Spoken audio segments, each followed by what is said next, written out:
I used to think relationships ended loudly. Arguments, slammed doors, accusations thrown like knives. But ours faded the way a photograph does. Quietly, gradually, until one day the colors were gone, and all that remained was a shape you recognized but no longer felt connected to. I felt the shift in the mornings before anywhere else. He still slept beside me, but the air between us had changed. He used to reach for me without thinking, half asleep, warm, familiar. Then his hand stayed close to his own body, as if he were unsure of where I fit. I'd lie there watching the light move across the ceiling, wondering when that small distance had become a wall. I didn't ask what was happening. I wasn't ready to hear a softened version of the truth. I just paid attention.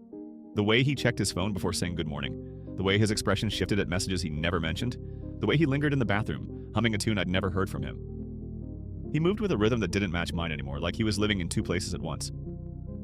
I stopped trying to keep up with him, stopped filling the silence with questions, stopped smoothing the edges of his life.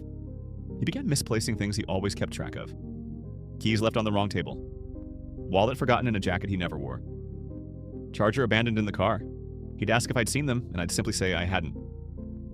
I let him feel the weight of his own distractions. He came home later. Sometimes he carried a scent that didn't belong to our home. Not perfume, just a different environment clinging to him. A different air, a different routine. Someone else's influence. I didn't ask where he'd been. I didn't want to give him the chance to shape a story. I started noticing the way he avoided certain topics. He used to tell me about his day in small pieces. Things he found funny, things that annoyed him, things he didn't want to forget.